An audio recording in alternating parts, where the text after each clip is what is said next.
91 ஆண்டுகள் 5 தலைமுறைகள் பாரம்பரியமிக்க எஸ்பிஎஸ் கடலை மாவு மற்றும் கேப்பை மாவு. உங்கள் ஆரோக்கியம் எங்கள் சந்தோஷம். நெஞ்சிற்கினிய நேயர்களுக்கு அன்பிற்கினிய வணக்கங்கள். சீண்டிய அமித்ஷா வாய்ப்பூட்டு போட்டிருக்கும் எடப்பாடி. அதிமுக பாஜக கூட்டணிக்குள்ளார சில சலசலப்புகள் அப்படிங்கிறாங்க. முக்கியமா ராஜேந்திர பாலாஜி ஒரு கருத்து தெரிவிச்சிருக்காருங்க. அப்புறம் பிரேக்கப் ஆகிடுச்சு. நயினார் நாகேந்திரன் வெர்சஸ் அண்ணாமலைங்கிறாங்க. இந்த பஞ்சாயத்து அமித்ஷா டேபிள் வர போயிருக்கு அப்படின்னு தெரிவிக்கிறாங்க. இன்னொரு பக்கம் ரெண்டு கூட்டணிக்குள்ளாரையும் பெரிய கலேபரங்கள் நடந்துகிட்டு இருக்கு, கேம் ஆடிக்கிட்டு இருக்காங்க அப்படிங்கிறாங்க. முக்கியமா திமுக கூட்டணியில அதிக தொகுதிகள் வேணும் அப்படின்னு டிமாண்ட் பாலிடிக்ஸ் அதை முன் வச்சிருக்காங்க சிபிஎம் பார்ட்டிங்க. விசிகாவும் தொழில் திருமாவளவனும் கேட்டிருக்காரு. இது மு.க. ஸ்டாலினுக்கு நெருக்கடியா? இந்த பக்கமும் அப்படி கேள்விகள்லாம் இருக்கு, தேவைகள்லாம் இருக்கு. ஆனாலும் திமுக கூட்டணியில் இருக்கின்ற கட்சிகள்கிட்டையும் நாங்க பேசிக்கிட்டு இருக்கோம் அப்படின்னு புது அரசியல் குண்டியும் வீசியிருக்காங்க பாஜக. அதாவது மதிமுகவை நோக்கியும் இப்படி ஒரு கேம் ஆடுறாங்க அப்படின்னு தகவல்கள் வருது. இதற்கிடையில தேமுதிகவும் இந்த பக்கமும் அந்த பக்கமும் அவங்களும் ஓடிக்கிட்டு இருக்காங்க. தாவேக்கா இருக்கு. இப்படி கூட்டணியை ஒட்டிய இந்த கலேபரங்கள் பின்னணியில இருக்கின்ற அந்த கேம், இவங்க ஆடுகின்ற ஆட்டம் ஒர்க் அவுட் ஆகுமா? என்ன நடந்துகிட்டு இருக்கு? யார் கை ஓங்குது? இதுதாங்க இன்றைய நம்முடைய விரிவான இளங்கோவன் எக்ஸ்பிளைன்ஸ். நான் உங்கள் சகோ சே த இளங்கோவன். நிகழ்ச்சிக்கு போகலாம். சீண்டிய அமித்ஷா வாய்ப்பூட்டு போட்டு இருக்கும் எடப்பாடி. என்ன நடக்கிறது அதிமுக பாஜக கூட்டணியில்? சமீபத்தில் உள்துறை அமைச்சரான திரு அமித்ஷா மதுரை வந்ததும் வந்தாரு. எக்கச்சக்கமான சலசலப்புகள், ஷாக்கெல்லாம் கொடுத்துருக்காரு. திமுக கூட்டணிக்கு அப்படின்னா அங்க மட்டும் இல்ல, அதிமுக கூட்டணிக்கே ஷாக் தாங்க அப்படின்னும் ரத்தத்தின் ரத்தங்கள் தெரிவிக்கிறாங்க. புரிஞ்சிருப்பீங்க. என்டிஏ கூட்டணி ஆட்சி அமைக்கும் அப்படின்னு மதுரையில திரு அமித்ஷா பேசினாரு. இதை ஒட்டி தான் கூட்டணி ஆட்சி தான் அப்படின்னு அவர் சொல்ல வராரா, இல்ல அதிமுக பாஜகவின் கூட்டணி ஆட்சி அமைக்கும் அப்படின்னு இந்த கூட்டணி வெற்றி அடைஞ்சு ஆட்சிக்கு வரும் அப்படின்னு சொல்றாரா அப்படின்னு மறுபடியும் விவாதங்கள் உருவாகி இருக்கு. இதற்கு அப்புறம் தான் எல்லா பக்கமும் அப்ப தமிழ்நாட்டில் கூட்டணி ஆட்சி அப்படின்னு மறுபடியும் அந்த விஷயங்கள் லைம் லைட்டுக்கும் வர தொடங்கினது. ஏற்கனவே அப்படி வந்தது, அப்புறம் அதை அமைதிப்படுத்தினாங்க, யாரும் அது குறித்து பேச வேணாம் அப்படின்னு அதிமுக கூட்டணியில. இப்ப மறுபடியும் விவாதமாகி இருக்கு. அப்ப பாஜகவுக்கு ஹிடன் அஜெண்டா இருக்கா அப்படின்னு அதிமுகவுடைய சீனியர் லீடர்ஸ் எல்லாம் நினைக்கிறாங்க. ஏற்கனவே அவங்க அதிகமான தொகுதிகளை எதிர்பார்த்துட்டு இருக்காங்க. நமக்கு பல்வேறு வகையில லாக் போடுவாங்க, இதுலயும் போய் நம்ம மாட்டிக்க கூடாது, நம்ம ஏதாவது கருத்து சொல்லணும், பதிலடி கொடுக்கணும் அப்படின்னு சில சீனியர்கள் தெரிவிச்சிருக்காங்க. பாத்தீங்களா, பாஜக தங்களுடைய ஆட்டத்தை ஆட தொடங்கிட்டாங்க அப்படின்னா உள்ளுக்குள்ளார பேசப்பட்டது. இந்த நிலையில தான் இல்ல, நல்ல சுமூகமா தான் போயிட்டு இருக்கு, இது சம்பந்தமா யாரும் ரியாக்ட் பண்ண வேணாம், உங்களுடைய பதில்களை ஓப்பனா பேச வேணாம், அதை நம்ம அப்படியே ஃப்ரீயா விட்டுறலாம், அப்படி ஏதாவது பேசினா அது திமுக கூட்டணிக்கு அவள் மெல்வது போல அவங்களுக்கு வாய்ப்பு உருவாக்கிறோம், வேணாம் அப்படின்னு சீனியர்ஸ் உள்ளிட்ட அனைவருக்கும் வாய்ப்பூட்டு போட்டு இருக்கிறார் அதிமுகவுடைய பொதுச் செயலாளரான திரு எடப்பாடி பழனிசாமி அப்படிங்கிறாங்க சீனியர் ரத்தத்தின் ரத்தங்கள். இவங்க இப்படி சட்டம் போட்டாலும் இன்னொருத்தருடைய வாய் சும்மாவா இருக்கும், ஓப்பன் டாக் பேச ஆரம்பிச்சிட்டாரு. புரிஞ்சிருப்பீங்க. முன்னாள் அமைச்சரான திரு ராஜேந்திர பாலாஜிங்க என்ன சொன்னார்னா, மதவாதம் இருக்கிற இடத்துல எங்களுடைய அண்ணன் எடப்பாடி பழனிசாமி இருக்க மாட்டாரு, அவர் இருக்கின்ற இடத்துல மதவாதம் துளிர் விடாது அப்படின்னு ரைமிங்ல பதில் கொடுத்திருக்காரு. அப்புறம் தமிழ்நாட்டில் கூட்டணி ஆட்சி வர வாய்ப்பு இல்லை அப்படின்னு பேசியிருக்காரு. நேரடியா பாஜகவை சொல்லல அவரு, ஆனாலும் கூட்டணி ஆட்சி அதுக்கு நோ சான்ஸ் அப்படின்னு முற்றுப்புள்ளி வைக்கிறாரு.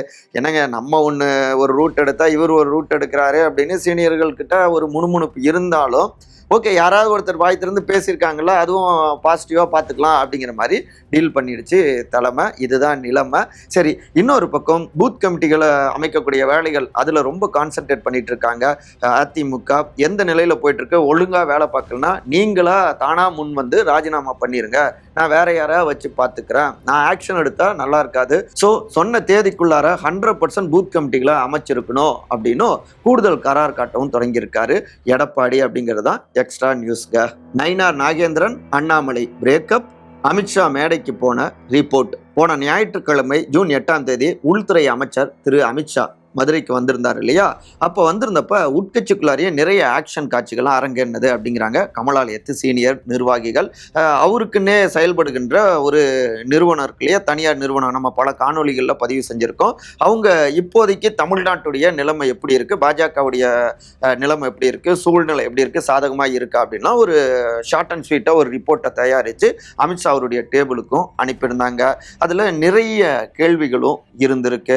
இதை ஒட்டி தமிழ்நாடு தலைவரான திரு நயினார் நாகேந்திரன் அவர்கிட்டயும் என்ன அப்படின்னு விசாரிச்சிருக்காரு திரு அமித்ஷா அப்படிங்கிறாங்க. அப்பதான் கட்சிக்குள்ளார எனக்கு போதிய அளவுல ஒத்துழைப்பு இன்னும் கிடைக்கலைங்க, ஆளாளுக்கு தனி தர்பார் நடத்திட்டு இருக்காங்க, தனக்குன்னு தனியா ஒரு ரூட் எடுத்து அவங்க செயல்பட்டு இருக்கிறதால அது கட்சி ஒருமித்த கொள்கையோடு ஒருமித்த இலக்கோடு பயணிக்கிறதுலையும் இடையூறா இருந்துகிட்டு இருக்கு. என் மேலையும் திட்டமிட்டே சமூக ஊடகங்கள்ல அவதூறுகளை பரப்பிக்கிட்டே இருக்காங்க. இந்த பிரச்சனைகள்லாம் நீங்க சரி பண்ணணும்னு எதிர்பார்க்கிறோம், சரி பண்ணிட்டா நிச்சயமா சக்சஸ் ஆகிடலாம் அப்படிங்கிற ரீதியில தங்களுடைய பிரச்சனைகள் என்ன அப்படிங்கிறதையும் பகிர்ந்திருக்காரு நயினார் நாகேந்திரன் அப்படின்னும் சீனியர் நிர்வாகிகள்ட்ட இருந்து தகவல்கள் வருதுங்க. சரியா இந்த அளவுக்கு ஓப்பனா பேசியிருக்காரு அப்படின்னு விசாரிச்சோம்னா வேற என்னங்க, எல்லாமே அந்த உட்கட்சி வார்தாங்க.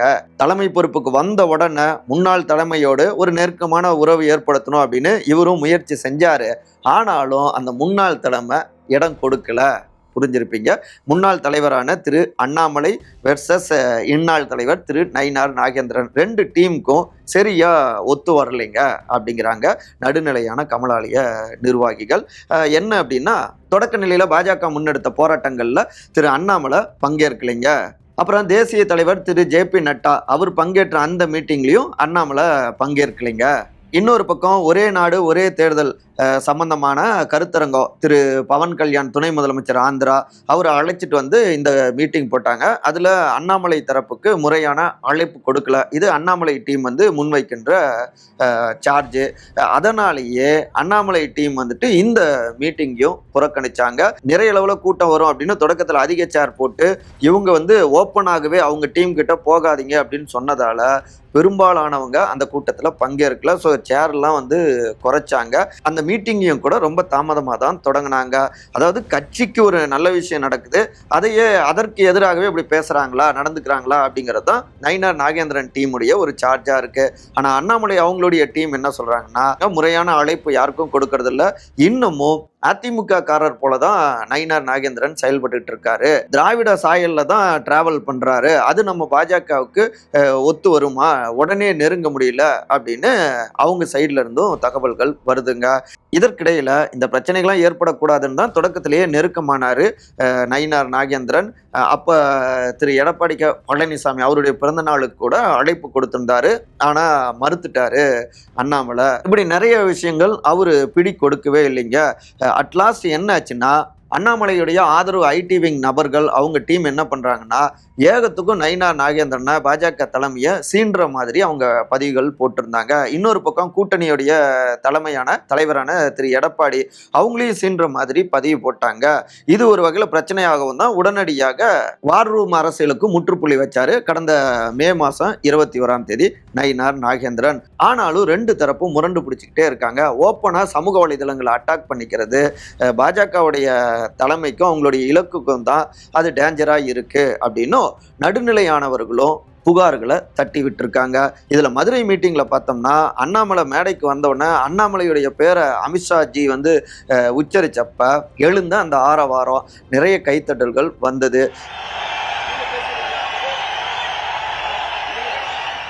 அண்ணாமலையே இப்படி போதும் அப்படின்னு சொல்லி சொன்னார். அந்த அளவுக்கு ஒரு வரவேற்பு. அதை மறுப்பதற்கும் இல்லை. ஏன்னா தமிழ்நாட்டில் பாஜகவை அதிக அளவில் பேச வைத்ததுல அண்ணாமலையுடைய பங்கு முக்கியமானதா இருக்கு. திமுகவை இறங்கி அடிச்சது, தினந்தோறும் ஏதாவது ஒரு விஷயத்த பேசுறது, இது எல்லாமே அண்ணாமலையுடைய ஒரு ஸ்டைலு. அதற்கு தான் ஒரு நல்ல கூட்டம் சேர்ந்தது. ஆனா நயினார் நாகேந்திரன் இப்பதான் வந்திருக்காரு. அவருடைய பாணிங்கிறது வேற. அமைதியா இருப்பாரு, ஆனா ஆழமா ஸ்டெப்ஸை எடுத்து வைப்பாரு. ரெண்டு பேருடைய தலைமையும் புரிஞ்சுக்கிட்டு நிர்வாகிகளும் செயல்படணும். ஆனா ஒரு சிலர் மாறி மாறி அட்டாக் பண்ணிக்கிறாங்க. அதனாலதான் இவ்வளோ பஞ்சாயத்துகளும் அப்படிங்கிறாங்க நடுநிலையான கமலாலய நிர்வாகிகள். இந்த விஷயங்கள் எல்லாமே தான் அமித்ஷா அவர்களுடைய டேபிளுக்கும் வேற வகையில போய் சேர்ந்தது. அதைத்தான் நயினார் நாகேந்திரனும் வேற பாணியில இப்படி அவர்கிட்ட பேசியிருந்தாரு அப்படிங்கிறாங்க இந்த பின்னணிகளை நன்கறிஞ்சவங்க. அதன் தொடர்ச்சியாகத்தான் அமித்ஷா என்ன சொன்னார் அப்படின்னா, இந்த மாதிரியான சிக்கல்கள் எல்லா இடங்கள்லயும் தான் இருக்கும், அதெல்லாம் நீங்களே தான் வந்து சரி பண்ணிக்கணும், அதற்காக தான் உங்களை தலைவராக்கியிருக்கோம், போக போக எல்லாமே சரியாகிடும், இனிமே மாதந்தோறும் தேசிய அளவில் இருக்கின்ற தலைவர்கள் இங்கே தமிழ்நாட்டுக்கு வரப்போகிறோம், நானே அடிக்கடி இங்கே வரப்போகிறேன், தீவிரமாக திமுக கூட்டணியை அட்டாக் பண்ண போகிறோம், அதனால் இந்த சின்ன சின்ன பிரச்சனைகள்லாம் பெருசாக்க வேணாம், இறங்கி அடிக்க வேண்டிய ஒரு நேரம் உங்ககிட்ட இருந்து நிறைய எதிர்பார்க்குறோம் அப்படின்னும் சில விஷயங்களை பகிர்ந்திருக்காரு அப்படின்னு தெரிவிக்கிறாங்க டெல்லியோடு நெருக்கமாக இருக்கின்ற தாமரை நிர்வாகிகள். சரி, இந்த பிரச்சனையை ஒட்டி நம்முடைய செய்தியாளரான வே கோபாலகிருஷ்ணன் பாஜகவுடைய பொதுச் செயலாளரான திரு ராமசீனிவாசன்ட்டு இது சம்பந்தமா கேட்டிருக்காரு. பாஜகவை சேர்ந்தவங்க எப்படிங்க கட்சிக்கு விரோதமா செயல்படுவாங்க, பாஜகவை பிடிக்காத சில எதிர்கட்சியினர் தான் இப்படி போலி ஐடிக்களை உருவாக்கி இப்படி அவதூறுகளை பரப்பிட்டு இருக்காங்க, அண்ணாமலை நயினாருக்கு இடையில எந்த பிரச்சனையும் இல்லை, சிறப்பா நாங்க செயல்பட்டுக்கிட்டு இருக்கோம் அப்படின்னு சுருக்கமா முடிச்சுக்கிட்டாருங்க. டிமாண்ட் பாலிடிக்ஸ் எப்படி பார்க்கிறார் மு.க. ஸ்டாலின்? சமீபத்தில் சிபிஎம் மார்க்சிஸ்ட் கம்யூனிஸ்ட் கட்சியுடைய மாநில செயலாளரான தோழர் திரு பே. சண்முகம் முக்கியமான ஒரு பேட்டியை பதிவு செஞ்சிருந்தாருங்க. போன முறை நாங்கள் பாஜக அதிமுக கூட்டணியை வீட்டுக்கு அனுப்பணும், மக்கள் விரோத ஆட்சியாக இருந்தாங்க, ஸோ அதற்காக சில சமரசங்களை நாங்கள் செஞ்சுக்கிட்டோம், குறைந்த தொகுதிகளை நாங்கள் வாங்கினோம், இந்த முறை அதிக தொகுதிகளை நாங்கள் திமுக கூட்டணியில் எதிர்பார்ப்போம் அப்படின்னு ஒரு விஷயத்த பதிவு செஞ்சிருக்காருங்க. அதே போல பிசிகாவுடைய தலைவரும் நாடாளுமன்ற உறுப்பினருமான திரு தொல் திருமாவளவனோ இந்த முறை நாங்கள் திமுக கூட்டணியில் அதிக தொகுதிகளை கேட்டு பெறுவோம், கூட்டணி கட்சிகள் கூட்டணி தலைமை கிட்ட இயல்பாகவே அதிக தொகுதிகளை கோருவது வாடிக்கையான ஒண்ணுதான், பேச்சுவார்த்தையின் போது மனம் விட்டு பேசி அதன் அடிப்படையில ஒரு முடிவை எடுப்போம் அப்படின்னு அவர் பேசியிருக்காருங்க. இவர்கள் 2 பேருடைய இந்த கருத்தும் இன்னொரு பக்கம் திமுகவுக்கு நெருக்கடியை கொடுக்குதா, திமுகவுடைய தலைவரும் முதலமைச்சருமான திரு மு.க. ஸ்டாலினுக்கு தலைவலியாக மாறுகிறதா அப்படின்னு ஒரு டாக் உருவாகி இருக்குங்க. இதுல என்ன கணக்கு போடுறாங்க அப்படின்னா, திமுக கூட்டணி கடந்த 7 ஆண்டுகளுக்கு மேலாக உறுதியான வலிமையான கூட்டணியா இருக்கு, அந்த கூட்டணி தான் இன்னொரு பக்கம் அதிமுக பாஜகவுக்கு அச்சுறுத்தலாகவும் இருந்துகிட்டு இருக்கு. அவங்களும் எவ்வளவோ முயற்சி பண்ணாங்க, குறிப்பா திரு எடப்பாடி போன தேர்தலில் மாறி மாறி சில விஷயங்கள்லாம் முயற்சி செய்தும் திமுக கூட்டணி உடையில, இங்க இருக்கிற கட்சி அந்த பக்கம் போகல. ஸோ திமுகவுடைய கூட்டணி திமுகவுக்கு ரொம்ப பலமாகவும் இருக்கு. குறிப்பா அதிமுக பாஜக வைக்கின்ற விமர்சனங்கள் மக்கள் விரோத ஆட்சி என்கிற வகையில் அவங்க அடையாளப்படுத்துவது எல்லாமே அந்த அளவுக்கு அவங்களுக்கு கை கொடுக்கல. காரணம், திமுகவுடைய கூட்டணி கட்சிகள் கொள்கை ரீதியாகவும் திமுகவுக்கு சப்போர்ட்டிவா இருக்காங்க. ஆட்சியில் இருக்கின்ற சில பிரச்சனைகளை ஒட்டி போராட்டங்கள் விமர்சனங்கள் முன்வைத்தாலும் கூட கூட்டணி என்பதில் அவங்க உறுதியா இருக்காங்க. அந்த வகையில கூட்டணி திமுகவையும் காப்பாற்றி கொண்டிருக்கு. இந்த முறை அதிமுக பாஜக அப்படின்னு ஓராண்டுக்கு முன்பாகவே ஒரு வலிமையான கூட்டணிக்கான அச்சாரத்தை போட்டிருக்காங்க. ஆட்சியிலையும் பவர்லாம் அவங்க இருக்காங்க.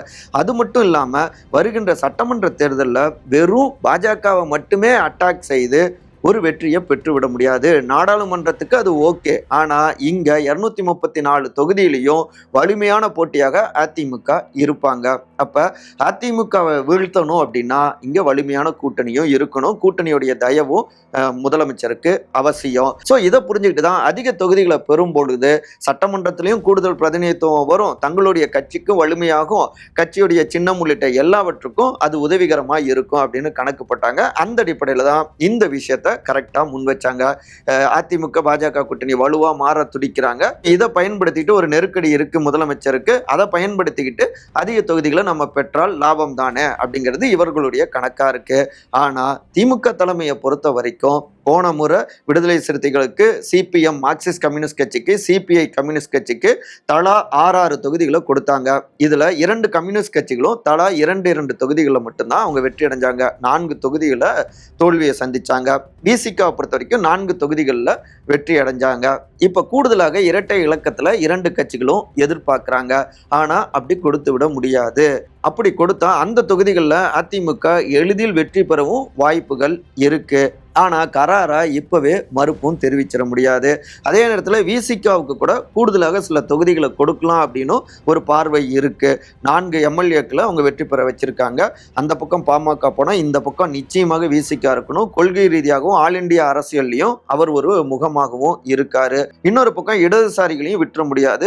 அடித்தட்டு மக்கள் கிட்ட வலுவாகவும் ஊன்றி இருக்காங்க.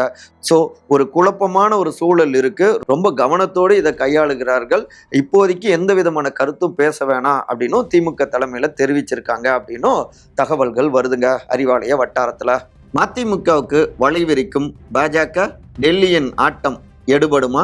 இந்தியா கூட்டணியாகட்டும், இந்த பக்கம் தேசிய ஜனநாயக கூட்டணியாகட்டும், அங்க இருக்கின்ற கட்சிகள் ஆளாளுக்கு ஒவ்வொரு கருத்துக்களை தெரிவித்தபடி இருக்காங்க. இந்த ஒரு வாரமுமே கூட்டணி சம்பந்தமான டாக்குகளே ஓடிக்கொண்டிருக்கு.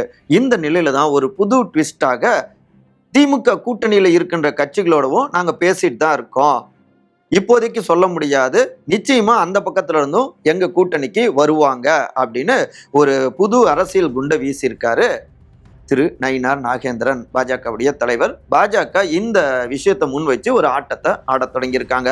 முன்னதாக மத்திய இணையமைச்சரான திரு எல் முருகன், திருமாவளவன் இந்த தேர்தலில் எந்த கூட்டணியில இருப்பாருன்னு தெரியலீங்க, கூட்டணியை மாற்றலாமா என்கிற தடுமாற்றத்தில் அவர் இருக்கிறார் அப்படின்னு ஒரு புதுசா ஒரு பாலியம் அந்த பக்கம் தூக்கி வீசியிருக்காருங்க.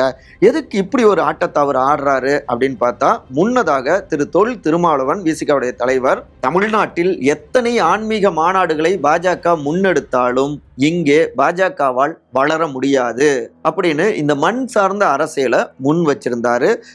இங்க ஆன்மீகம் இருக்கு, ஆனா பாஜக முன்வைக்கின்ற ஆன்மீகத்தை தமிழ்நாட்டு வாக்காளர்கள் ஏற்பதில்லை, உங்களுடைய ஆன்மீகம் முழுக்க முழுக்க அரசியல் அப்படின்னு அட்டாக்க முன் வச்சிருக்காரு. அது மட்டும் இல்லாம அதிமுக கூட்டணிக்குள்ளார சலசலப்பு இருக்கு, அதிமுக எதிர்பார்த்த கூட்டணி இன்னும் அமையவே இல்லை, ஸோ பிரச்சனை இருக்கு அப்படின்னு கருத்துக்களை பதிவு செய்தபடி இருக்காரு. அதாவது பல ஆண்டுகளாக திமுக கூட்டணி உறுதியா பயணிச்சுக்கிட்டு இருக்காங்க. அதே நேரத்தில் அதிமுக எதிர்பார்த்த கட்சிகளும் கூட்டணியில சேரல, பாஜகவோடு கூட்டணியில் இருந்தாங்க, பிரிஞ்சாங்க, இப்போ மறுபடியும் கூட்டணி சேர்ந்திருக்காங்க. இன்னும் பல்வேறு கட்சிகளை எதிர்பார்த்தும் முழுமையாக அந்த எண்ணம் ஈடேறல. ஸோ நிலைமை இப்படி இருப்பதால வலிமையாக இருக்கின்ற திமுக கூட்டணி மீது போற போக்கில் நாங்கள் பேசிக்கிட்டு இருக்கோம், யாருன்னு சொல்ல மாட்டோம் அப்படின்னு ஒரு கல்லை தூக்கி வீசுறது, இது சலசலப்பு ஏற்பட்டு இங்கே பிரச்சனை வரும் அப்படின்னு தான் பாஜகவுடைய எதிர்பார்ப்பாக இருக்கு. ஆனால் அதற்கு வாய்ப்பில்லை ராஜா, வாய்ப்பில்லை அப்படிங்கிறாங்க அறிவாலய தலைமையோடு நெருக்கமாக இருக்கின்ற சீனியர் உடன்பிறப்புகள். அதே நேரத்தில் திமுக கூட்டணியில் இருக்கின்ற கட்சி கிட்ட நாங்கள் பேசிட்டு இருக்கோம் அப்படின்னு பாஜக தெரிவிச்சிருப்பது மதிமுகவை நோக்கி தான் அப்படின்னு ஒரு டாக்கு உருவாகி இருக்குங்க. ஏன்னா மதிமுகவுடைய பொதுச் செயலாளர் திரு வைகோ, அவருடைய எம்பி பதவி, மாநிலங்களவை எம்பி பதவி காலம் முடியுது. அந்த சீட் எடுத்து தான் மற்றொரு கூட்டணி கட்சியான மக்கள் நீதி மையத்துடைய தலைவர் திரு கமல்ஹாசனுக்கு திமுக தலைமை கொடுத்திருக்கு. இதுல மதிமுக சைட்ல கொஞ்சம் அப்செட் தான். நாடாளுமன்ற உறுப்பினரான திரு துரை வைகோ அவரும் கூட எங்களுக்கு வருத்தம் தான், ஆனாலும் நாங்க ஒருங்கிணைந்து செயல்படுவோம் அப்படின்னு பேசியிருக்காரு. ஸோ அந்த சலசலப்புகளை பயன்படுத்தி இப்படி ஒரு ஆட்டத்தை ஆட துடிச்சிருக்கு பாஜக அப்படின்னு தெரிவிக்கிறாங்க. ஆனால் இன்றைக்கும் கூட கீழடி விஷயத்துல கடுமையாக பாஜகவை அட்டாக் செஞ்சு பேசியிருக்காரு திரு வைகோ அப்படின்னு சுட்டி காட்டுறாங்க மதிமுகவினர். இதற்கிடையில திருமதி பிரேமலதா விஜயகாந்த் தேமுதிக பொதுச் செயலாளர் அவங்களும் அதிமுக எங்களுக்கு ராஜ்யசபா சீட் கொடுக்குறேன்னு கடிதமே கொடுத்தாங்க, நாங்க தான் வெளியிடல, கூட்டணி ஆட்சி கூட்டணி இதெல்லாமே பேசிக்குவோம் அப்படிங்கிற ரீதியில இன்றைக்கு அவங்க பேட்டி கொடுத்திருக்காங்க. ஸோ கூட்டணியை ஒட்டிய இந்த டாக் தான் வைரல் ஆகி கொண்டிருக்குங்க. சரி, எதனால கூட்டணியை ஒட்டி ஒவ்வொருத்தரும் இப்படி பேசுறாங்கன்னா, தமிழ்நாட்டுடைய வரலாற்றுல பெரும்பாலும் கூட்டணியுடைய தயவுல தான் ஒரு கட்சி ஆட்சிக்கும் வந்திருக்கு. அடுத்து வருகின்ற 2026 கூட்டணி மிக முக்கியமானது. ஒரு பக்கம் வலிமையாக நீண்ட காலம் டிராவல் பண்ணுகின்ற ஒரு கூட்டணி, இன்னொரு பக்கம் இப்பதான் வலிமை சேர்க்க உருவாகி இருக்கிற ஒரு கூட்டணி. ரெண்டு தரப்புலையுமே எதிர்கூட்டணி பலகீனமாகணும் அப்படிங்கிற ஒரு எதிர்பார்ப்பு இருக்கு. அப்பதான் தங்களுடைய கூட்டணி பலமாகும் அப்படிங்கிறது கணக்கு. இதை வச்சு தான் தங்களுடைய காய்களை அவங்க நகர்த்திக்கிட்டு இருக்காங்க, அஸ்திரங்களை ஏவியபடி இருக்காங்க. யார் நுட்பமா இந்த ஆட்டத்தை ஆடுறாங்களோ அவங்களுக்கு தான் இறுதி வெற்றி அப்படிங்கிறாங்க கூர்ந்து கவனித்து கொண்டிருக்கிற அரசியல் விமர்சகர்கள். ஆக மொத்தத்துல சுவாரஸ்யமான ஆட்டத்துக்கு பஞ்சம் இருக்காது அப்படிங்கிறது மட்டும் புரிஞ்சிக்க முடியுதுங்க. இந்த இடத்துல பாவலேறு பெருஞ்சித்திரனார் ஐயாவுடைய ஒரு கோட் நினைவுக்கு வருது. நம்முடைய வாழ்வும் அரசியலும் தமிழுக்காகவும் தமிழர்களுக்காகவும் தமிழ்நாட்டுக்காகவும் இருக்கணும் அப்படின்னு சொன்னாரு. மேலும் தமிழ் படித்தால் அறம் பெருகும், அகத்தில் ஒளி பெருகும் அப்படின்னு சுட்டி காட்டியிருக்காரு. இன்றைக்கு ஜூன் 11ஆம் தேதி அவருடைய நினைவு நாளும் கூடங்க. மற்றபடி இதே போன்ற அரசியல் சார்ந்த காணொலிகளுக்கான விகடன் டிவியை சப்ஸ்கிரைப் பண்ணுங்க. மறக்காம உங்களுடைய சிறந்த கருத்துக்களை கருத்துரை பகுதியில் பதிவு செய்யுங்க. அனைவரும் அன்பால் ஒருங்கிணைந்திருப்போம். நன்றி, வணக்கம். 91 ஆண்டுகள் 5 தலைமுறைகளின் பாரம்பரியத்துடன் வாடிக்கையாளர்களின் நன்மதிப்பை பெற்ற SVS கடலை மாவு மற்றும் கேப்பை மாவு.